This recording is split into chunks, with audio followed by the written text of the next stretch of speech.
Alright, thank you very much everyone for coming in today. Only 7 days since I was last here with everyone.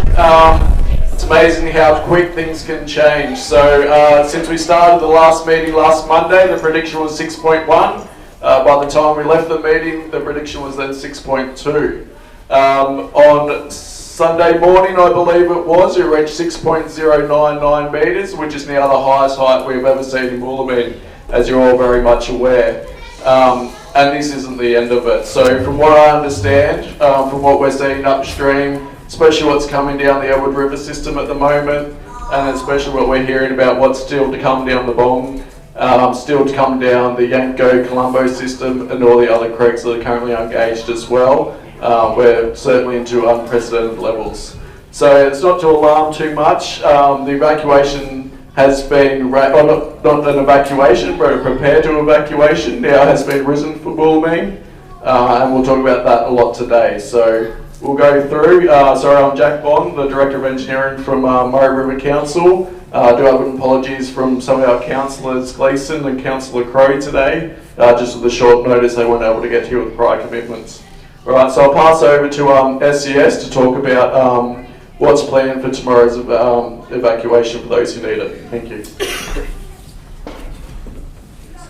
Yes, good morning ladies and gentlemen. Darryl Haysett from State Emergency Service, and I was here there a little while ago. And ironically, yes, we flew in a helicopter today because of the roads and time. But we have placed an evacuation order over Moulamein for a prepare to evacuate. And that decision hasn't come lightly. There's been a lot of thought into it. There's been a lot of sleepless nights. Discussed pretty much all day yesterday, and we placed it over last night. How we came to a prepare to evacuate is because of the infrastructure around the road infrastructure deteriorating rapidly with all the traffic that's coming through. It's all of the sodden water and mud that's coming around across it. And water is closing over it, ebbing and flowing back and forth and closing them as well. All the roads leading to Moulamein, out of Moulamein, will potentially they are going to be starting to close down now. Quite a few already closed. That then means that you will be isolated within the town. With that, we've got the evacuation order over northern side Davison Street of Deniliquin, and they're to be evacuated out by Wednesday. So if we had any problems here and we tried to come through that way to the top end of Deniliquin, we can't do it because it will potentially be cut by the water coming through there at 9.6 metres. Everything we've taken into account with a lot of discussion. And I'll tell you, I've done 33 years in the Army and I've done a fair bit of stuff. But one of the hardest decisions that I've had to make was to place the order over Moulamein to prepare to evacuate by 2 o'clock tomorrow, Tuesday the 22nd. Okay, so that's what it is. It is prepare to evacuate Moulamein by 2 o'clock the 22nd of November. With that, we have a staging area we can go to at 1 o'clock at the RFS shed, register, and because Pretty Pine Road is closed, you'll be taken under escort along Pretty Pine Road out and into Deniliquin, and then wherever you need to go from there, we have the evacuation centre open. Well, we're here with Andrea, and she will take you through those processes. With that, we cannot make you leave by any means. But we just need to tell you that it is due to the road conditions and closing, then a potential isolation of Moulamein. So what that means then is once this is closed, Moulamein is isolated, we're in. Then we work those other processes out. But then you can't get out to medical and for anything else, and it makes it very hard for other services and emergency services to come in and help. What we will have under that order is we will still have, and we can fly them in, and at some time there is a special dispensation from council to travel the road if we can to get into health before we close. Actually, so that is of the RFS crews. Okay, sometimes they get special dispensation. That's only emergency service. That is not you, unfortunately. So that means also then, I think the battery's gone. Can you hear me up the back? So then what that means is within the town we will still have remaining behind with the evacuation order the emergency services crews. The council will remain behind to continue the mitigation of the township, and we will have property protection by the police. So if there is, as again I said, we cannot force you to leave. We know these are your houses, we know that's where you've grown up and how many generations. I know how hard that decision would be for you to do that. But I also want you to keep in the back of your mind what has happened further afield in New South Wales up north, when we do have earthen levee banks that we look at that are fairly well set. Thanks. The levee banks that are fairly well set, but they've all been water sodden for many, many months. For Jeroboam, it popped. Uavalon, it's just popped. Those towns are now flooded with water, and they're doing extensive evacuations right through there. So you just need to keep that in the back of your mind as well, okay? And what we're doing is for your safety, believe it or not. But it's entirely up to you. So again, I'll just reiterate, we have placed a prepare to evacuate order over Moulamein by 2 o'clock Tuesday the 22nd. You can meet at the RFS shed at 1 o'clock to register to be escorted out and evacuated out in the escort, okay, by from permission that from council, because the road's closed. Once that is done, that is the only time that we can do it. Pretty much, that's it. And then remembering too, is that access that will potentially be cut coming into Deniliquin. So as I said, we have Andrea here, can explain some of those processes. We do have an evacuation area set up, and you may have other processes you want to do. But we will need to know at the end of this, when we'll be around for a chat, who may want to go. And then, do you need transport? Do you have your own transport? And some of those processes with, if you are going to leave, what's happening with your domestic pets or things like that. There's some of the answers, the questions that we'll have for you, and hopefully the answers you can provide to us. Hi, we will be around to answer any questions that we can at the end of this. So I say again, I thank you very much. It hasn't been an easy process, but this is where we're at.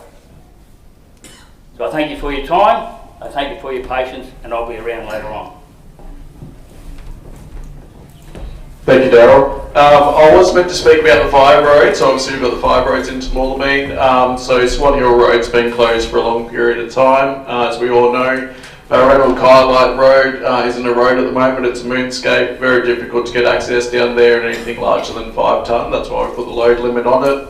Barham Road at the Causeway, we've obviously had the big issues there at the moment. Council are trying to handle that, and now we've had the second lot of water go over between Balfour Road and Alcurry Road as well. So we are starting to see the seal come off that in some areas. Murray Irrigation have assisted today to help cut a bank downstream to that to alleviate some of the water off the road, which would certainly help with the issue there. Pretty Pine Road has been closed, opened and closed again. Edward Council is struggling to keep up with that, so the only road really remaining in a good condition is Maud Road. So while we are doing our best to try and keep the roads open for everyone to have that access, it will be a battle for us, and we don't know how long we can keep that up. So certainly have that plan B in place to prepare for a worst case if we do lose some of those or all of those roads and can't provide that service. Alright, and I'll pass on to New South Wales Police as well. Jai Brown, thank you. Thanks, mate. Good morning, and first and foremost, just like to say thank you for everybody who's given up their time to come here today to listen to us. I know it's not good news. However, in emergency services, we can't hide what the news is. It's bad news, then we've still got to deliver that bad news to you and give you as much time to prepare for what's in front of you, and also give you that time to make your personal decisions. So first and foremost, thank you. Just to keep you at ease in respect of law enforcement, we will have police in Moulamein 24 hours a day, travelling out today. We're looking for accommodation for them in town at the moment. They will be in town, so we're not sending them off to Tulibuck or somewhere else. They'll be here to protect your properties for those of you who decide to leave. Normal processes in place when it comes to contacting us. 000, obviously, if it's serious or it's an urgent call that you need to put into us, please ring 000. Your local police station, the phone number here, be diverted as well, and will get answered either at Deniliquin or via the Murray River Police District phone lines, and you'll be directed from whoever answers the phone as to what you need to do or how long police will be before they get to you.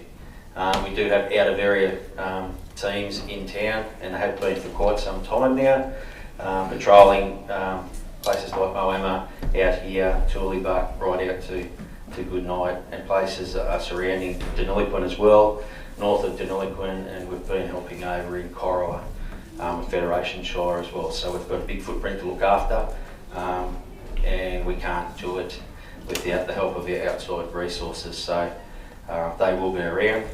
Apart from that, you've heard what Daryl's had to say today.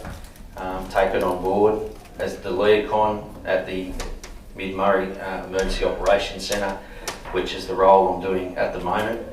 Not my Chief Inspector role at Deniliquin, so I'm now stepped out into the emergency management world and supporting the SES through the Emergency Operations Centre as the liaison, and certainly have seen what the impacts are across the whole footprint for our emergency management area and other emergency management areas that have been hit through New South Wales in the past couple of weeks and months, and even 6-7 months ago, getting deployed up to Lismore and to see the devastation up there. So we're trying to give you the information so that you can make your decisions on the information we're giving you.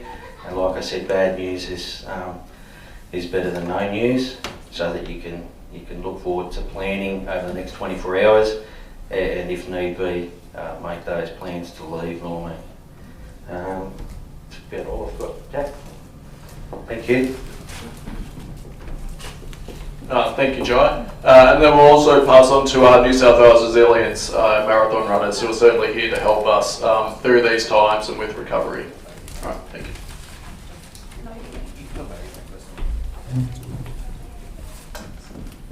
Hi everyone, I'm from the Department of Communities and Justice, and we run the evacuation centres when people have been evacuated.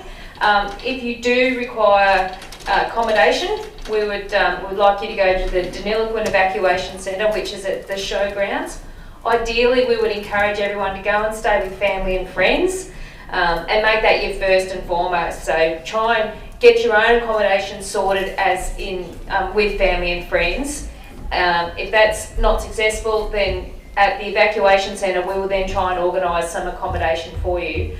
We do have a bit of a list going of what accommodation's available, but it is quite limited. So yeah, look after yourself first if you can, and then if you can't, then we look at trying to get you into hotels and motels and things like that. Ideally, we don't want people sleeping in a centre, but if things get desperate enough, then that's our absolute last outcome. So at this point, we will put people into hotels and motels. As far as companion animals go, some motels will actually let you bring small pets, but most of them won't. So we do have some backup accommodation that we can provide that's at the, we've got some shelters and some local areas that we can use. Same thing, worst case scenario, if we don't want to be separated by our pets, then you can stay at the evacuation centre and we will have an area there for your pets as well. I know people evacuating tomorrow who are going to need assistance. You can definitely bring your pets with you. Just make sure they're on a lead. Cats to be in a cage, please. And we'll get a show of hands later on, but we can also provide cages as well for people bringing pets. You may even have family or friends in, say, Deniliquin, who can look after your pets for you while you stay in a motel. You could look at something like that so that you can get your pets with you, because that seems to be what makes it a bit difficult to get accommodation. That's it from me. Thank you. Hello ladies and gentlemen, I'm Pete, I'm from Resilience. Our role in this is recovery. We've been with the SES and police from the kick-off, and recovery processes have started, even though you may not be damaged as yet, we know it's coming. So just a couple of things from all different levels of government to keep in mind that you may be available to you to assist you financially. For those who are primary producers in the room or have rural land holdings, there has been an increase from state and federal governments to your grants that you are possibly able to apply for. Please remember there is eligibility lists, but that has gone up from 25,000 to 75,000 for primary producers. For rural landholders, there's a grant up to $10,000. The best people to chat to that, and I can give this out later, phone numbers and the like, is the Rural Assistance Authority, who many of you will be very much know. Also on a federal level, individually, there is, for those communities that have been affected by flood and those living here in Murray River LGA, there is $1,000 you can apply for per adult, $300 per child through Services Australia, which is the old Centrelink. At a state level, Services New South Wales do have grants for small businesses, so you can get onto them. Once again, I've got all their phone numbers and emails. And from a resilience perspective, we do individual grants for a very niche group of people who are low income, low assets, no insurance, and of course affected by flood. There's some of the financial arrangements that are currently in place.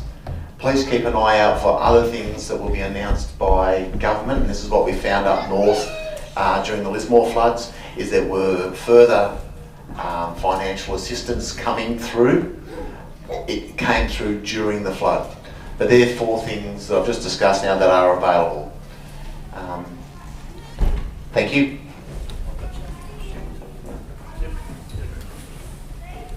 Yeah, ladies and gentlemen, I want to also let you know that we do have the Yellow Army will be around today door knocking, giving you information, answering questions as best as they can. And just don't forget also to, we know we are in unprecedented times across the state. With water, we have water coming through, and we'll have water keep coming through. Okay, we know we've got the other areas out and around and all the unknowns. So we must always try to keep that in the back of our mind, because the water is going to go up and down with that as well. So yeah, just wanted to reiterate with that, and also, as we said before, how quickly things can transpire. A meeting at Deniliquin in the morning about a potential, what may happen, and in the afternoon having it placed on an evacuation order because of a 10 centimetre rise in the river. So that's just some of the things that we must take on board and we must think about. So again, I thank you sincerely for coming. I apologise, but it is for your safety. So thank you very much. Just before you go on to questions then, can I just thank David Langlock from Barham, a volunteer RFS member. I'd like to thank the Moulamein people, especially RFS, has been fantastic. I've only been out here 3 or 4 days now. They're there every morning, getting a fair bit of flash globals, about sandbags, levies, things like that. So I'd like you to put your hands together.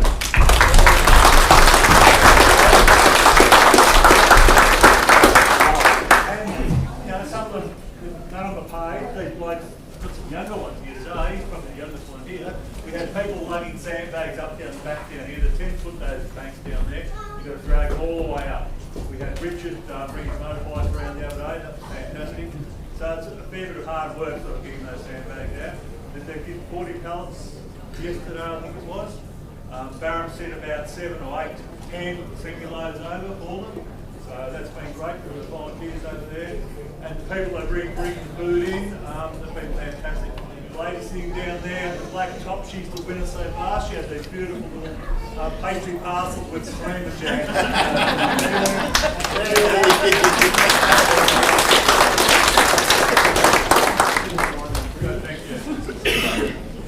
Thank you very much, David. Certainly, yeah, a huge round of applause for the local RFS guys who have just dug in and given it all over the last couple of weeks. Yeah, big round of applause, thank you. Alright, well I think that's it for the information that we have. So if there's any questions, we'll duck around the room. Yep.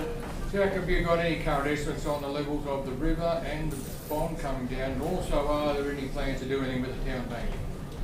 Yeah, so great question. So that was talk about the heights of the river as it comes down, if there's any plans to happen with the town bank going any higher as well. So to start on that, there is no further prediction for Moulamein that's been set by the BOM. The BOM don't typically put out prediction until it's 10 days away. They are closely watching what's happening in Denny now to see what the levels will be. There's only a certain amount of gauges that are on the bong and the creeks that feed into the bong as well. From what we hear, there's a substantial amount of water coming down creeks that are ungauged, so we're trying to monitor that. Flights have been taken over some of those creeks to try and anticipate how much water is coming down, but as more comes down and gets to those gauges, they'll definitely closely monitor and watch what's coming down those creeks. We have had a few discussions for the town levies to see if there's any works that could be done to raise it even further than what it is. We comfortably quite sit at probably to be able to protect at 6.3, 6.4. There's works that we could do in between as well that we could even raise that further to try and get to 6.5 at a minimum stage. So yeah, we will monitor that and we could put in some place some plans that if we decide to do that we could. Absolutely. Thank you.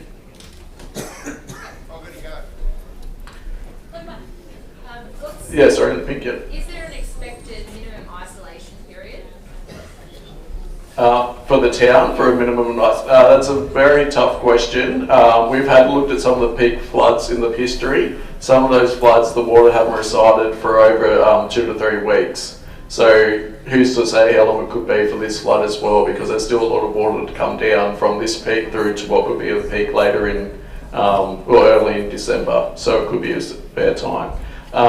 From the recent flood that just went through Moulamein, we did see isolation fatigue from people, usually around that 2 to 3 week as well. So that was within their own house, isolated from the river. They couldn't get into the community, so it's a little bit different. But 2 to 3 weeks is when people were saying, we've had enough and we need assistance and we need to get out. Yeah.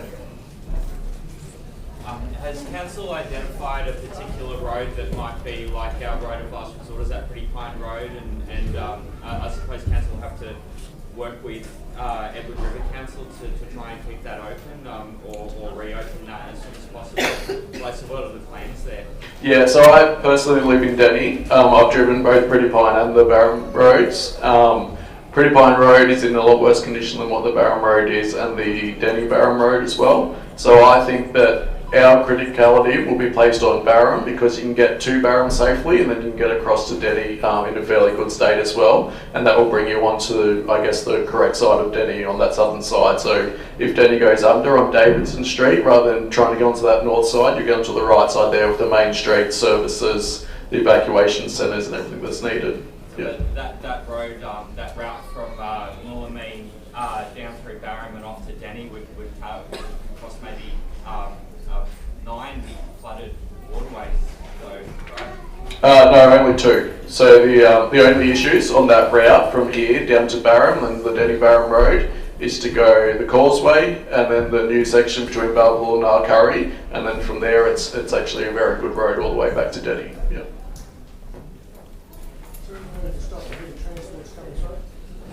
Yeah, so the new detour from Department of Transport is to now send all trucks to Echuca.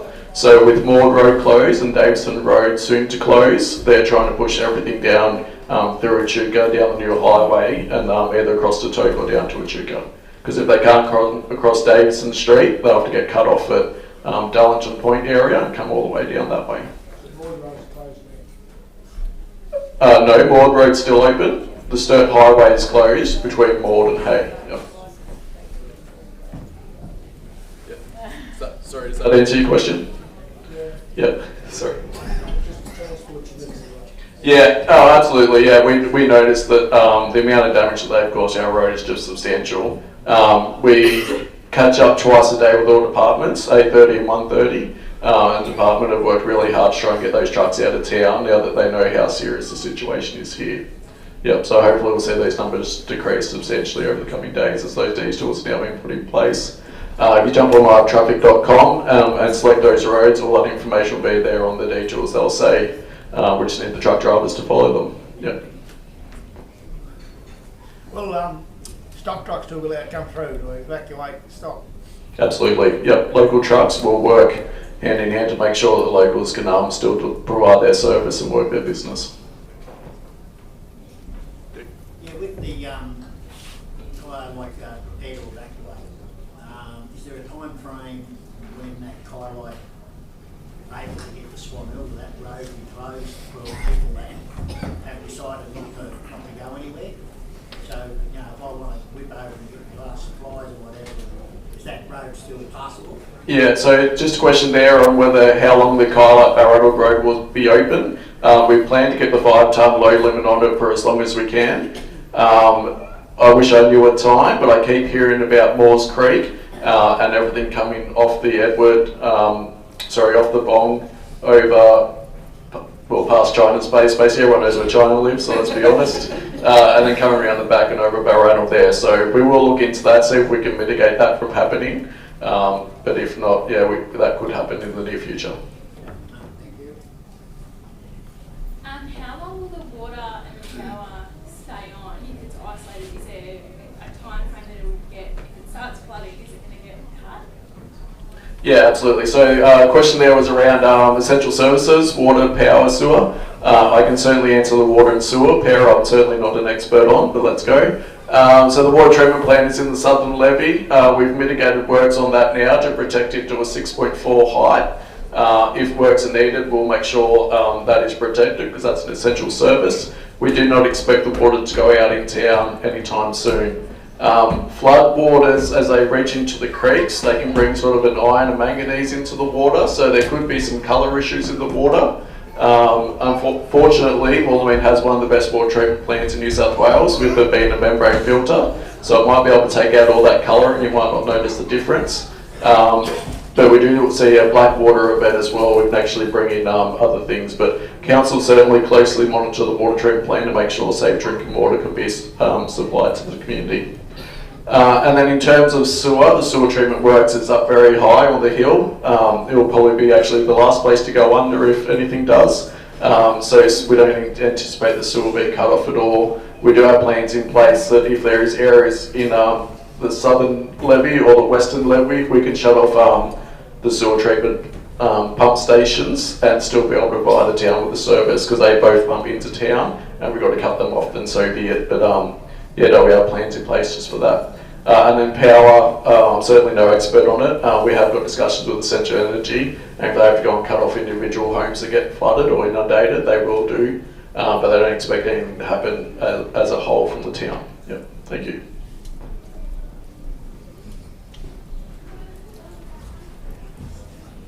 All right, excellent. Well, look, we might wrap it up there. Look, again, thank you everyone for coming in.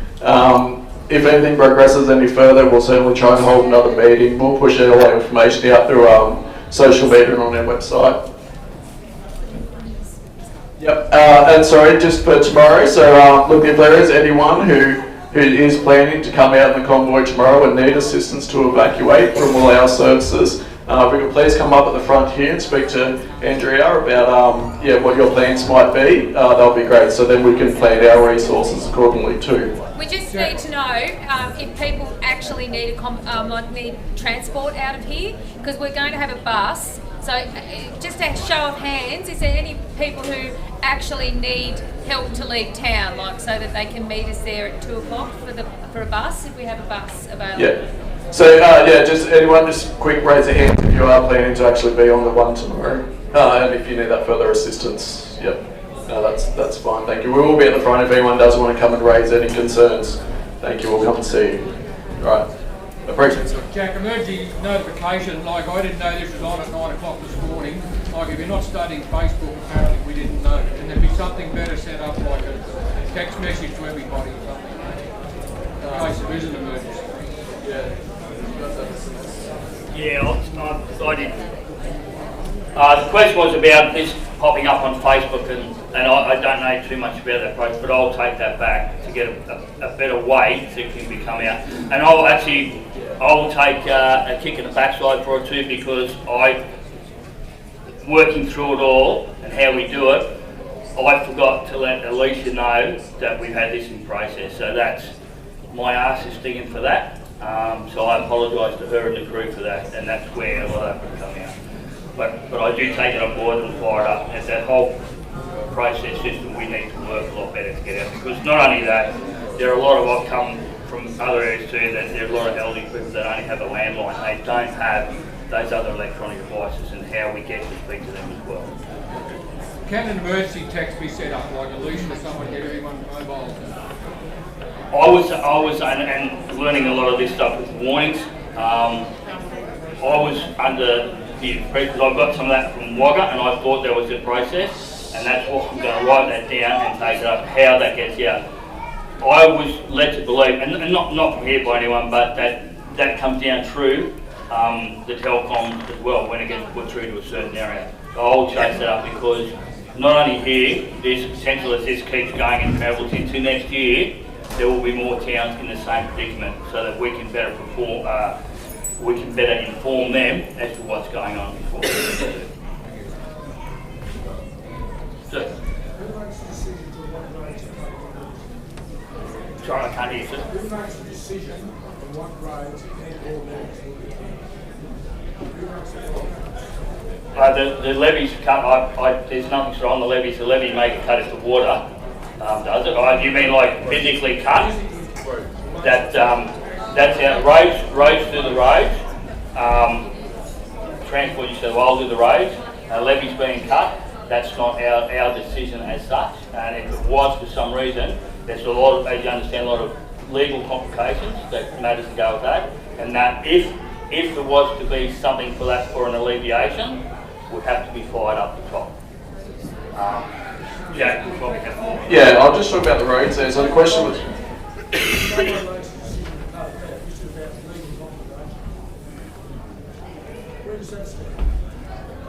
I think we got a bit off track. Are you talking about roads being levies?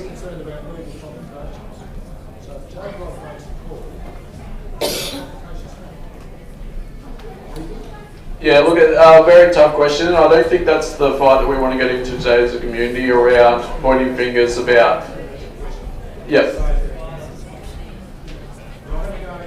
Yeah, absolutely. Look, if there's anything that council get involved in to help alleviate the situation for the town on some works that need to be done, happy to have that conversation with you after to highlight any exact locations that can be dealt with. Thank you.